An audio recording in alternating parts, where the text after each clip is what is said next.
অবশেষে ইরান তাদের supreme leader বা সর্বোচ্চ নেতা পেয়ে গেছে। কিন্তু ইরানের নতুন সুপ্রিম লিডার পাওয়া ভারতের জন্য একদমই সুখময় নয়। সহজ কথায় বলতে গেলে ভারতের জন্য এখন থেকে মুশকিল বা সমস্যা শুরু হয়ে গেল। কেন? কেননা দেখুন, মোজতবা খামেনি, যিনি ইরানের সাবেক সর্বোচ্চ নেতা আলী খামেনি এরই ছেলে, তারই সুপ্রিম লিডার হওয়া চূড়ান্ত ছিল, বাকি সব ছিল কেবল আনুষ্ঠানিকতা।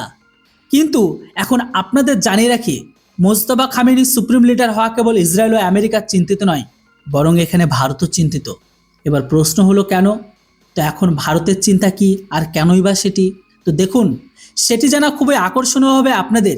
কেননা যেমনটি দেখা গেছে, ইরানের সাবেক সুপ্রিম লিডার আলী খামেনি কিছুটা সফট বা নমনীয় ছিলেন, কিন্তু তিনি দুই দেশের মধ্যেকার কূটনীতি বুঝতেন।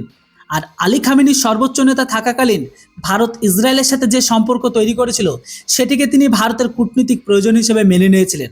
এর ফলে ইরানের সাবেক সুপ্রিম লিডার ইসরায়েলের কারণে ভারতের সাথে সম্পর্ক খুব একটা খারাপ করেননি এবং ভারতের সাথে ইরানের প্রকল্পগুলোকে অগ্রাধিকার দিয়েছিলেন।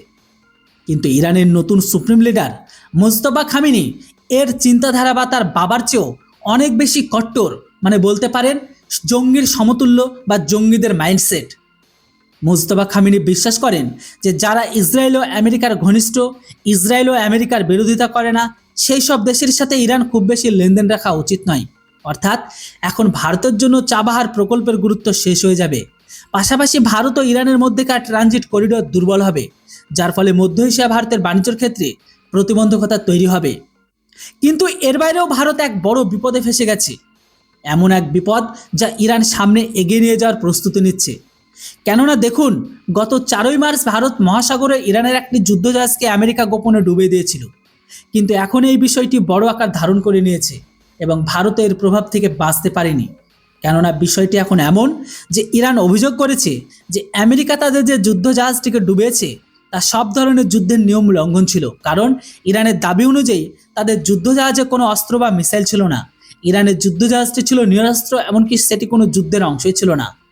কিন্তু এখানে আমেরিকার দাবি হলো ইরানের দাবি সম্পূর্ণ মিথ্যা। ইরানের ওই যুদ্ধজাহাজটি সম্পূর্ণভাবে একটি সঠিক আর বৈধ সামরিক লক্ষ্যবস্তু ছিল। আমেরিকার দাবি অনুযায়ী ইরানের জাহাজটি কমব্যাট রেডি কনফিগারেশন মোডে ছিল।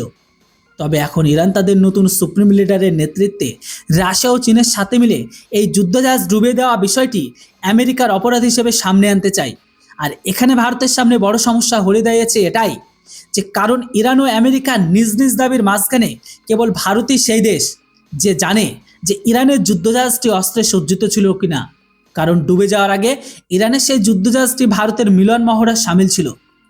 এমতো অবস্থায় ভারতও জানে যে ইরানের জাহাজে আমেরিকার ক্ষতি করার মতো অস্ত্র ছিল কিনা, কিংবা আমেরিকার দাবি অনুযায়ী জাহাজটি যুদ্ধের জন্য প্রস্তুত ছিল কিনা। এখন ইরান চায় যে ভারত পরিস্থিতি স্পষ্ট করুক, এমনকি সত্য জানিয়ে আমেরিকার দাবিকে মিথ্যা প্রমাণ করুক। এই পরিস্থিতি ভারতের জন্য অত্যন্ত কঠিন, কারণ ভারত যদি সত্য বলে তবে কোনো না কোনো এক পক্ষ অবশ্যই অসন্তুষ্ট হবে। অর্থাৎ ইরান নতুন সুপ্রিম লিডার পেতে ভারতের অনেকগুলো কূটনীতিক চ্যালেঞ্জ বা মুশকিল তৈরি হয়ে গেল। আপনাদের এই বিষয়ের উপর আপনাদের কি মতামত সেটা অবশ্যই কমেন্ট বক্সে লিখে জানান। Thanks for watching. জয় হিন্দ, বন্দে মাতরম।